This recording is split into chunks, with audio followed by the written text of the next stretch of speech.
My fellow Americans, I seek to look beyond the doors of the White House into the hopes and fears of men and women in their homes. Our capacity is limited only by our ability to work together. I am determined to do my share. now it is your turn. Hello everyone, my name is Steve Grove and I run the Community Partnerships team here for Google Plus in Mountain View, California. And I'd like to welcome you to a very special Fireside Hangout with President Obama. You heard the voice of Franklin Roosevelt there from his famous fireside chats of the 1930s and 40s. Well, this is a new tradition we've established with the President, a Fireside Hangout. This is actually the fourth year in a row that we've had the chance to sit down with the President after a State of the Union speech to hear his answers to your questions, both on YouTube and here on Google+. Perhaps fittingly, the President is coming to us this year from the Roosevelt Room of the White House. Mr. President, welcome to Google+. It's great to talk to you, Steve. I have to admit, though, we do not have a fire going in the Roosevelt Room right now. You don't? Well, maybe we can light one up a little bit later. We also are joined by 5 Americans here, all who watched the State of the Union speech and are looking forward to hanging out with you. Let's meet everybody. First, we're going to hear from Lee Doran. He is in Arlington, Virginia. Lee is a conservative online blogger and GOP strategist. His popular YouTube channel is called How the World Works. Hi, Mr. President. How are you, Steve? Next, we have John Green. John is the co-creator with his brother Hank of the popular Vlog Brothers channel on YouTube. John is also a #1 New York Times bestselling author and is coming to us from Indianapolis, Indiana. Hi, Mr. President. Hi, John. We also have Lamore Freed. Lamore is an entrepreneur and CEO of Adafruit, an electronics manufacturing education company in New York City. Hi, Mr. President. How are you? Good. Next to Lamore, we have Kira Davis. Kira is a conservative online video blogger and a proud stay-at-home mom of 2 in Orange County, California. Hi, Mr. President. It's great to hang out with you today. I'm looking forward to it. And finally, joining us from Los Angeles is Jackie Guerrero. Jackie's the founder of My Culture, an online website that is devoted to LGBT and Latino issues. Hi, Mr. President. Hi, Jackie. How are you? Well, Mr. President, our team here at Google Plus selected these participants to represent a diverse set of perspectives, and also because they've connected to their online communities who have helped them think through their questions today. I should tell our viewers that neither the President nor anyone at the White House have seen these questions ahead of time. So let's get started. Mr. President, let's start with an issue that you actually ended your State of the Union on, reducing gun violence. And let's start with Kira. Hi, Mr. President. Thank you so much. One of your solutions to keeping powerful weapons out of the hands of bad people is to propose a ban on so-called assault rifles. However, according to the FBI's own statistics, the majority of death by gun in this country is perpetrated by handguns. Right. Do you think we should ban handguns? Well, I actually don't think we should ban handguns, but keep in mind that what we're trying to do is to come up with a package that protects Second Amendment rights, but also makes a meaningful difference in reducing violence. We're not going to eliminate it completely. And so the package that we've put forward will have an impact on handguns by instituting a universal background check system to make sure that people who shouldn't have any kind of gun aren't able to go in and purchase them, whether they're at a gun show or in a store because somebody's not doing the checks that they need. We're talking about making sure that we crack down on straw purchasers, people who go into a store, buy a bunch of guns, and then turn around immediately and dump them in the hands of people who shouldn't get them. Those things will have an impact on handgun violence. When it comes to assault weapons and these high capacity magazine clips, the concern is, for example, in Aurora, when a young person can go into a theater and shoot off 100 rounds in less than a minute. The potential for large-scale fatalities are increased, and these are weapons of war. They're generally not used for hunting. They're not used for the kinds of things that we would think sportsmen or hunters or people who are just looking to protect their homes are trying to use them for. And so for us to restrict some of those high-capacity magazines and some of those weapons that really belong in the war theater, that probably can save some lives It's not going to solve every problem, but it can be a meaningful part of an overall effort to reduce gun violence in our country. Mr. President, in response to the question that Kira just had regarding guns, Vice President Biden has said that people have nothing to worry about in terms of the government coming to take away their guns. Right. But if people own guns that are currently legal and the government passes a law to make those guns illegal, isn't that exactly what you'd be doing? Well, no. Look, I think that people are going to be able to buy all kinds of guns and use them legally for protection, for sport, for hunting. What we're saying is there may be a small category of weapons that we think really can drastically increase the incidence of gun violence, and we already have some restrictions. I mean, we can't purchase a grenade launcher from a store, although there may be some folks who want to buy those. And the reason is we think that on balance, the Second Amendment does not automatically assume that any weapon that's available you can automatically purchase. And so this is a package that we're seeing some bipartisan support for. What I said was that I recognize there's a lot of passions on this issue, that people in rural communities, for example, feel differently about these issues than folks in urban communities. And we've got to be respectful of regional differences, but there are some common sense steps that we can take right now to reduce gun violence. And my hope and expectation is that Congress actually puts these to a vote, and we'll have a vigorous debate about all these issues. But I can tell you that having visited Newtown and visited with those parents just a couple of days after this horrific incident, anybody who talked to those parents or the siblings of those who were killed would say, we've got to crack down and do something to prevent this kind of violence. Even if we're reducing the odds that it's going to happen just a bit and saving a few lives, it's well worth it. Mr. President, let's transition to the economy next and go to one of the top voted YouTube questions that was submitted. This one comes from Marquez Brownlee. Let's watch. Hi, Mr. President. My name is Marquez, and I'm a student in New Jersey. While I saw your recent proposal to adjust the minimum wage in the United States, that's good news for students like me, but could be bad news for businesses in the U.S. with their increased expenses. So my question to you was, what were your plans to keep high-tech businesses and jobs in the United States when other countries don't have the same restrictions?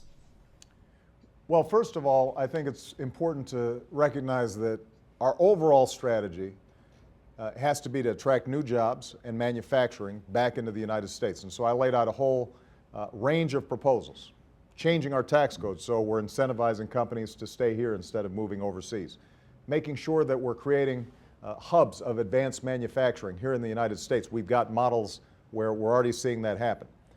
Making sure that we're training our workforce for the jobs that exist right now. That can have a huge impact. So there are a wide range of efforts that we've got to move forward on to ensure that this is the best place to do business in the world.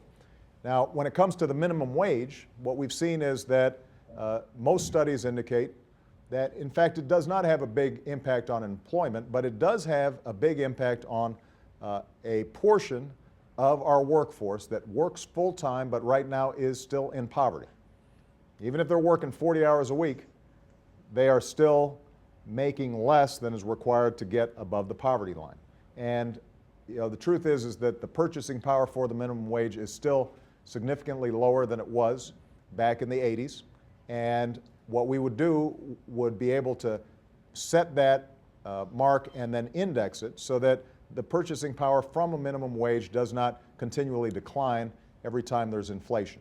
This, by the way, was an idea that wasn't just proposed by me. It was also proposed by Mr. Romney during the presidential campaign. I don't think people would suggest that somehow he wanted to be tough on business. But what we've seen generally over the last 20 years is that increases in productivity in our economy are helping a lot of folks at the top, less folks in the middle, and at the bottom. And wages and incomes have not gone up even as productivity and the profits from productivity have gone sky high. And there are a lot of countries that are competing very well.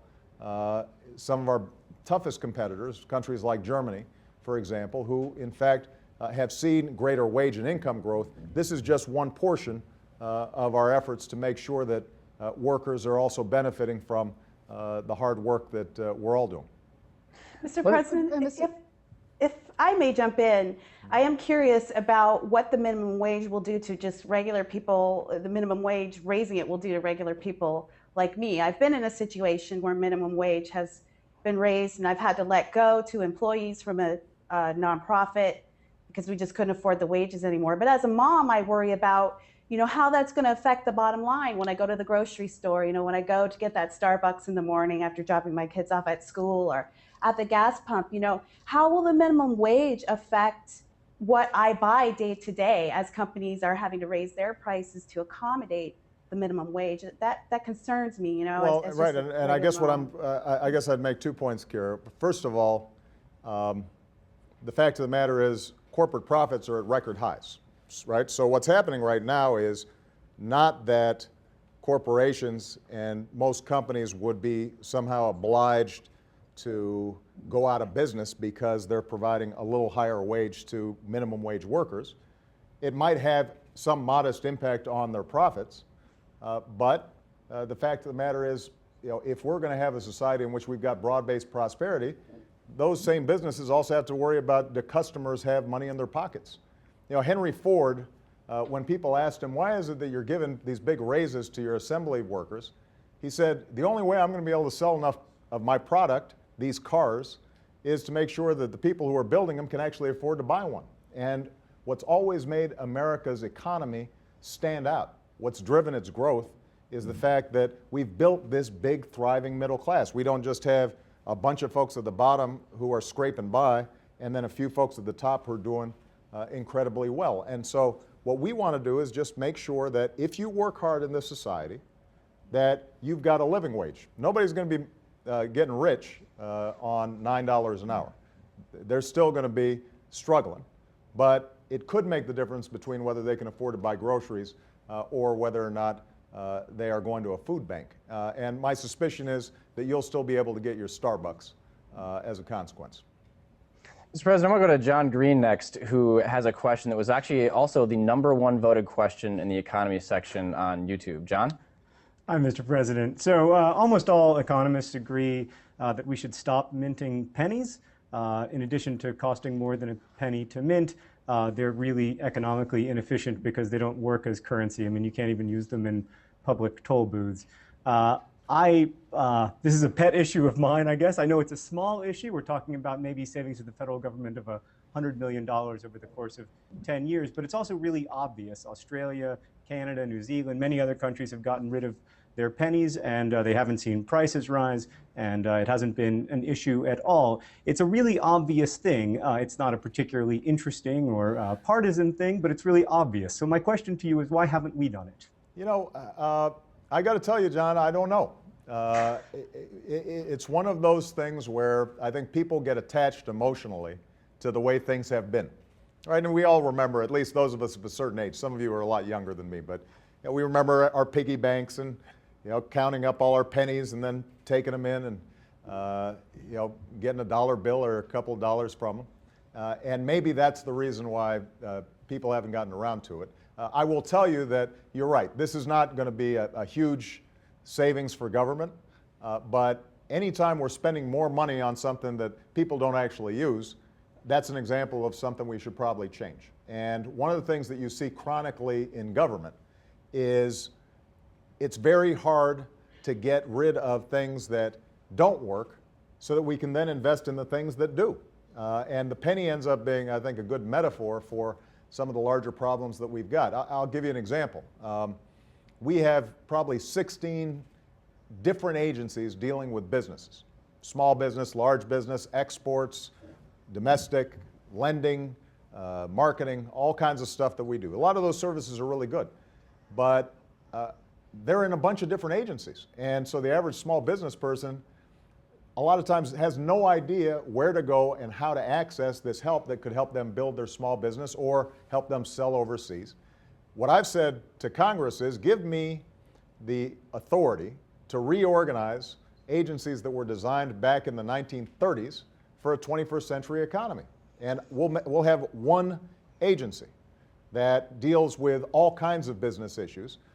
It'll streamline our operations, reduce overhead, make us more customer friendly.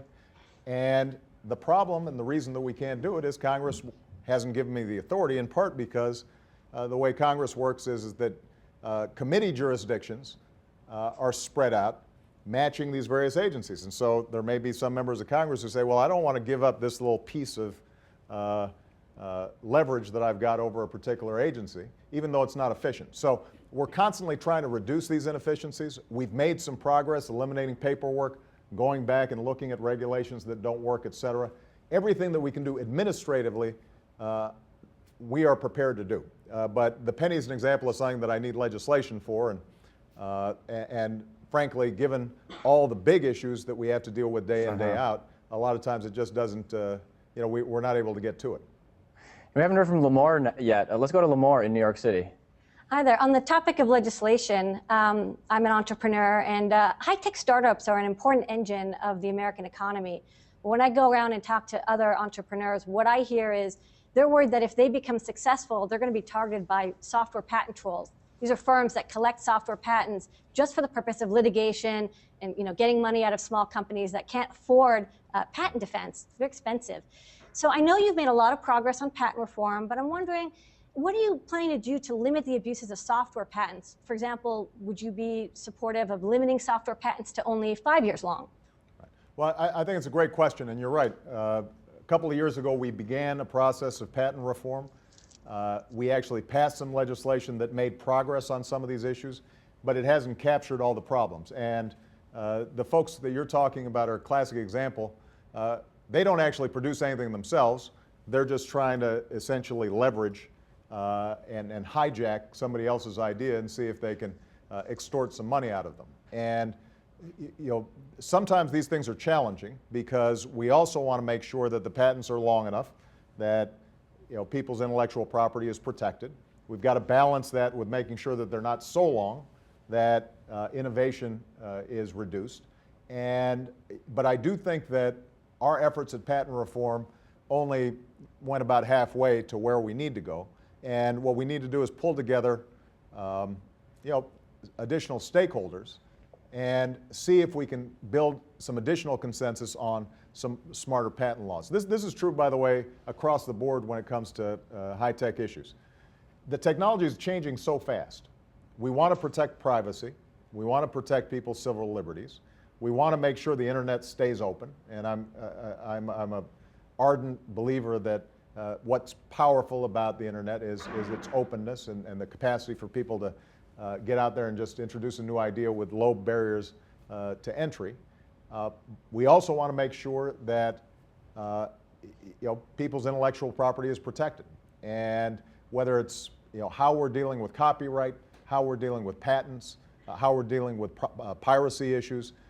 What we've tried to do is to be an honest broker between the various stakeholders and to continue to refine it, hopefully keeping up with the technology, which doesn't mean that there aren't occasionally going to be some problems that we still haven't identified and we have to keep on working on.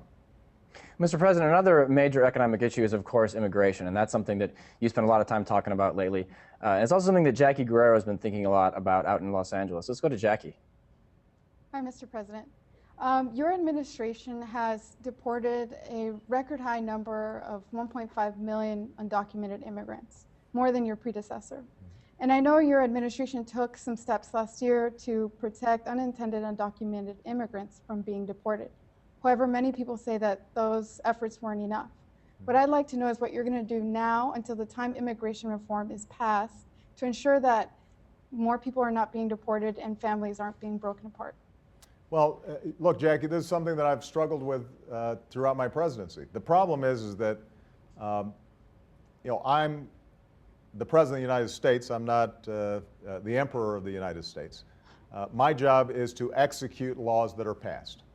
And Congress right now has not changed what I consider to be a broken immigration system. And what that means is that we have certain obligations to enforce the laws that are in place, even if we think that in many cases the results may be tragic. And what we have been able to do is to make sure that we're focusing our enforcement resources on criminals as opposed to somebody who's here just trying to work and look after their families. What we have tried to do is administratively reduce the burdens and hardships on families being separated. And what we've done is obviously pass a deferred action, which made sure that the dreamers, young people who were brought here and think of themselves as Americans, are American except for their papers, that they're not deported. Having said all that, we've kind of stretched our administrative flexibility as much as we can. And that's why making sure that we get comprehensive immigration reform done is so important. And frankly, my goal is to make sure that we get that done in the next 4 or 5 months. And the reason is precisely because every day that we wait, every week that we wait, every month that we wait, there are going to be some stories that break our hearts. And more importantly, we're going to continue to have an economy that is stifled by a really inefficient system where not only are we deporting folks, but we also have a legal immigration system that is so bottlenecked that it forces sometimes people into the illegal system. It prevents us from recruiting and keeping top flight engineers and tech people who are ready to work here or invest here, but because the legal immigration system is so broken, we're not able to attract them. And so oftentimes we train them here and then we send them back to their countries of origin to start businesses there. The good news is I think the opportunity for immigration reform has never been higher. We're seeing some good bipartisan discussions and possible legislation, and my hope is that we can actually get this done in the next few months. That's great, because that kind of leads into my next question, which your support for gay rights has continued to grow over the last year. And I'd like to know if you're committed to supporting binational same-sex couples in the immigration reform bill that you're hoping to pass. Recently, Marco Rubio did an interview with BuzzFeed where he was asked this question, and he said that if this became a central issue, that it would make it much harder to get done. So I'd like to know from you if this is something that you're willing to stand behind to ensure that same-sex binational couples are included in the immigration reform bill, or if this is something that you're willing to compromise on. Well, first of all, I think it's important, Jackie, to say that my support on LGBT issues didn't start last year, right? It started when I came into office, making sure that we had hospital visitations, making sure that federal workers were and partners were able to receive benefits, and on through us ending Don't Ask, Don't Tell, and most recently making sure that same-sex partners were able to get benefits when they're serving in the military. So this is something I care deeply about, and I have said very clearly that I think that people should be treated the same. They should not be treated differently when it comes to any aspect of American life, and that includes our immigration laws. What I'm trying to do right now is to give Democrats and Republicans in the Senate and in the House the opportunity to work through some of these issues, to see where their compromises are, and not be too heavy-handed in a way that might end up breaking up these discussions, because I think it's very important for us to get immigration reform done. But we've been very clear that we think that it makes sense for same-sex couples to be treated the same when it comes to immigration laws and every other law. Mr. President, let's switch gears for a moment. We wanted to have everyone get the chance to ask you a more personal question during the Hangout, and let's start with Lamore and Lee. Hi, thanks. Mr. President, have your daughters expressed any interest in pursuing a career in science or engineering? They're doing really well in science and math so far, and that's encouraging, that they actually like it, and they have fun doing it. Malia just turned 14, Sasha's 11. I don't think they're yet at the age where they've kind of determined what their career path is going to be. And what Michelle and I try to encourage is just saying, math and science is part of your overall educational experience. We don't want you intimidated by it. We want you to continue to pursue it so that your options remain open as you get older. But one of the things that I really strongly believe in is that we need to have more girls interested in math, science, and engineering. We've got half the population that is way underrepresented in those fields, and that means we've got a whole bunch of talent that downstream is not being encouraged the way they need to. And so the White House Office of Women and Girls has been partnering with the Department of Education so that our STEM education agenda, trying to get more math and science and technology education in the schools, also focuses on making sure underrepresented groups like girls are encouraged in these fields. Mr. President, my question is, for those of us who disagree with you politically, what's one book you'd recommend we read to better understand your political philosophy better? Other than my own, I assume. Other than your own. I don't want to be pitching my own book. You know, I have to tell you that where I draw inspiration from is the writings of Lincoln. And I'm assuming you're a Republican. Well, this was our first Republican president. But the core philosophy that he espouses, this sense that we are this nation that is built on freedom and individual initiative and free enterprise, but there are some things we do in common together, whether it's building railroads or setting up land lease colleges or making sure that we've got investments in science, and that our nation only works when everybody has that same opportunity, that we're all open to being able to participate if we work hard in the incredible bounty of this nation. That's probably where I start in terms of political philosophy. My inauguration speech, I think, was reflective of that. I start with the Declaration of Independence and probably Lincoln's writings and Martin Luther King's letter from a Birmingham jail and the Bible, and those are some pretty good places for me to start. Now, I can recommend some good novels for you too if you want, but in terms of political philosophy, that's probably where I start. Mr. President, I want to shift now to the topic of education, something you spent a lot of your State of the Union speech talking about. And let's go back to Lemoore in New York City. Thanks. On Tuesday, you challenged American high schools to better equip graduates for the demands of a high-tech economy. Yeah. When I attended high school, I had to take a foreign language requirement. So my question is, can we make it a national effort to also add a computer programming language requirement? I think it makes sense. I really do. And part of what I'm trying to do here is to make sure that we're working with high schools and school districts all across the country to make the high school experience relevant for young people, not all of whom are going to get a four-year college degree or an advanced degree.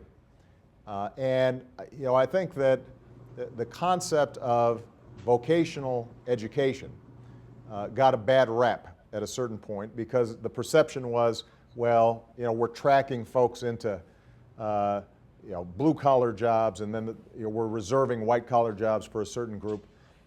All those categories, I think, have eroded. So, you look at somebody like Mark Zuckerberg. I was sitting next to him at dinner a couple of years ago, and he basically said, he taught himself programming, primarily because he was interested in games. And there are a whole bunch of young people out there, I suspect, who, if in high school, are given the opportunity to figure out, here's how you can design your own games. But it requires you to know math, it requires you to know science, or here's what a career in graphic design looks like, and we're going to start setting those programs in our high schools, not waiting till a community college, and then you can apprentice with somebody who's already a graphic designer in your area.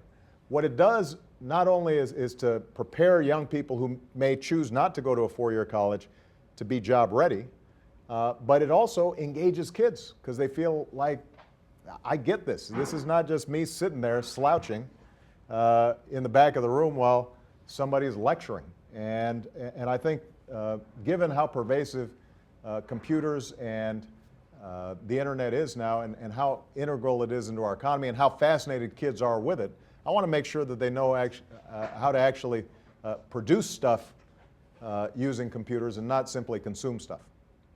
Mr. President, you're speaking to a divided House of Congress the other night, of course, and Pew Research poll recently said that only about 25% of Americans trust the federal government to actually do the right thing most of the time. John had a question about sort of government dysfunction as it relates to climate change. Let's go to John. Yeah, hi, thanks. One of the problems that we have on YouTube is that instead of discussing policy, we end up discussing ideology a lot. So instead of, for instance, talking about which guns should be for sale to private citizens, we end up talking about the abstract idea of gun control. And that seems really problematic to me when it comes to a big civilizational problem like climate change, because we can never get to the policy conversation as long as we're stuck in an ideological conversation. I really appreciated your robust defense of climate science in your speech and your embrace of executive action. But in the end, I think the real work is probably going to have to be done with Congress. And so my question is both about YouTube, the discourse among individuals, but also discourse in Congress. How do we get past that ideological rigidity and that divisiveness to have a policy discussion about what's actually the most efficient way to reduce our carbon emissions? Well, a couple of things that we've tried to do is, first of all, focus on things that, even if there wasn't climate change, we should want to do anyway, but has the added benefit of reducing carbon in the atmosphere. So, for example, when we worked with the automakers to, through voluntary action, implement a doubling of fuel efficiency standards on cars, that is going to have a huge impact on carbon in the atmosphere, but it's also good economics because it means that consumers are saving money at the pump. It means that U.S. automakers are competing with foreign automakers that previously had a corner on the small car market or the fuel-efficient car market. And so that's gotten us part of the way there. The next steps, though, are going to be more challenging. And some of this is ideological, some of it is economic, and it's not all partisan. I have to tell you that there are some Democrats, for example, who represent states or districts that are heavily reliant on old power plants and are more heavily manufacturing based. And the truth is that if you produce power using old power plants, you're going to be emitting more carbon, but to upgrade those plants means energy is going to be a little bit more expensive, at least on the front end. So at the core, we have to do something that's really difficult for any society to do, and that is to take actions now where the benefits are going to be coming down the road, or at least we're going to be avoiding big problems down the road. And it's hard when people are thinking day to day about bread and butter issues. That's true in our own lives. It's true as a society in the whole. What I'm optimistic about is that we can continue to make progress without slowing economic growth. And the same steps that we took with respect to energy efficiency on cars, we can take on buildings, we can take on appliances. We can make sure that new power plants that are being built are more efficient than the old ones. And we can continue to put research and our support behind clean energy that is going to continue to help us transition away from dirtier fuels. And we've made progress, but I've got to tell you, John, I wish I could say that the way Washington works, that it's a rational, reasoned, policy wonk conversation where you would be very comfortable. That's not what motivates folks a lot of times around here. What motivates folks is getting reelected, and for a lot of members of Congress, what they're responding to is a public that is still not entirely convinced that this is an urgent problem. And part of my job, I think, is to use the bully pulpit to help raise people's awareness, because if the public cares about it, eventually Congress acts. If the public doesn't care about it, it's very hard to get big stuff done, because legislators respond to their constituents sooner or later. Kira, did you want to? President? Yeah, go ahead. Well, just on this subject of government and how Washington works, I've been thinking about this a lot, because I do remember clearly in 2008 you ran on a platform of really trying to become one of the most transparent administrations in American history. However, with recent leaked guidelines regarding drone strikes on American citizens and Benghazi and closed-door hearings on the budget and deficit, it just feels a lot less transparent than I think we had all hoped it would be. How has the reality of the presidency changed that promise, and what can we do moving forward to kind of get back to that promise? Well, actually, on a whole bunch of fronts, we've kept that promise. This is the most transparent administration in history, and I can document how that is the case. Everything from every visitor that comes into the White House is now part of the public record. That's something that we changed. Just about every law that we pass, every rule that we implement, we put online for everybody there to see.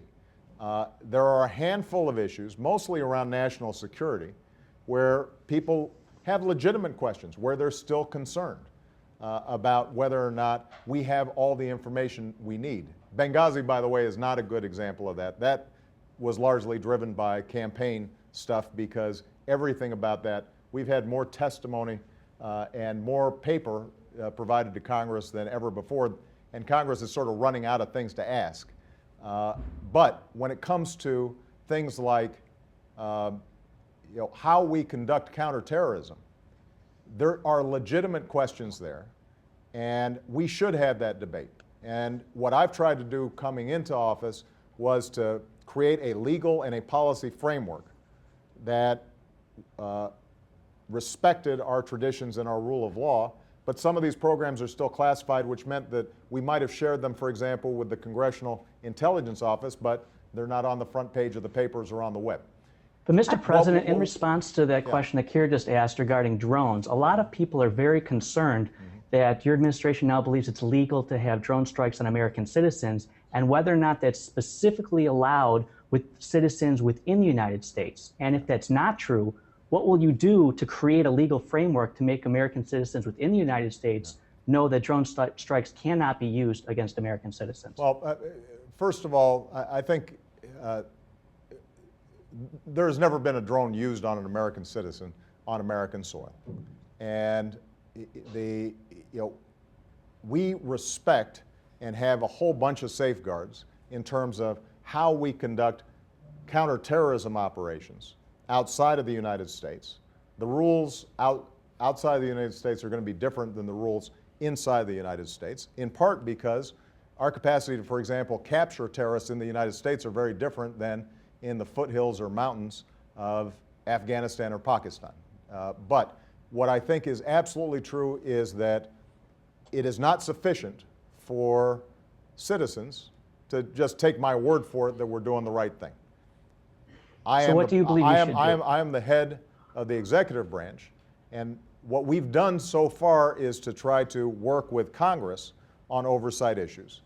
But part of what I'm going to have to work with Congress on is to make sure that whatever it is that we're providing Congress, that we have mechanisms to also make sure that the public understands what's going on, what the constraints are, what the legal parameters are, and that's something that I take very seriously. I am not somebody who believes that the president has the authority to do whatever he wants or whatever she wants whenever they want, just under the guise of counterterrorism.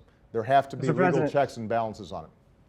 Mr. President, before we let everyone else ask a final personal question of you, we'd be remiss not to ask you about an issue that everyone on the internet is buzzing about today, the Republican filibuster of Senator Hagel for your Secretary of Defense nomination. Are you worried that this nomination is not going to go through? Well, here's what we know, that Chuck Hagel, who, by the way, was a member of the Republican caucus, a colleague of all of these folks, who the Republican leader, Mitch McConnell, and others consistently praised when he was still in the Senate, who has two Purple Stars, two Purple Hearts, was an extraordinary soldier, was the head of the USO, served on the Senate Foreign Relations Committee, and is praised by people like Brent Scowcroft, who was George H.W. Bush's national security advisor, and Colin Powell and others, is eminently qualified to be Secretary of Defense. And the notion that we would see an unprecedented filibuster, just about unprecedented. We've never had a Secretary of Defense filibustered before. There's nothing in the Constitution that says that somebody should get 60 votes. There are only a handful of instances in which there's been any kind of filibuster of anybody for a cabinet position in our history. And what seems to be happening, and this has been growing over time, is the Republican minority in the Senate seem to think that the rule now is that you have to have 60 votes for everything. Well, that's not the rule. The rule is that you're supposed to have a majority of the 100 senators vote on most bills. The filibuster historically has been used selectively for a handful of issues to extend debate. But we don't have a 60-vote rule, and yet that's become common practice. And this is just the latest example. We've seen it on judges. We've seen it on deputy Treasury secretaries. And part of what's happening is it's becoming more and more difficult for people to join our government. So my expectation and hope is that Chuck Hagel, who richly deserves to get a vote on the floor of the Senate, will be confirmed as our defense secretary. It's just unfortunate that this kind of politics intrudes at a time when I'm still presiding over a war in Afghanistan, and I need a Secretary of Defense who is coordinating with our allies to make sure that our troops are getting the kind of strategy and mission that they deserve. Mr. President, before we let you go, we want to give the rest of our Hangout the chance to ask you a personal question. Let's go with Jackie, John, and Kira. Jackie. Hi, Mr. President. My partner and I are always talking about how fortunate she was to have grown up in Hawaii. She actually went to Kamehameha. And we're in Hawaii, where a majority of people who live there are multi-ethnic. So I wanted to know how that experience has shaped you as a person. You know, I've thought about this a lot, and I do think that growing up in Hawaii makes you a little bit different for some of the reasons you talked about. Well, now, first of all, part of it is just the weather's nice all the time, so that kind of chills you out.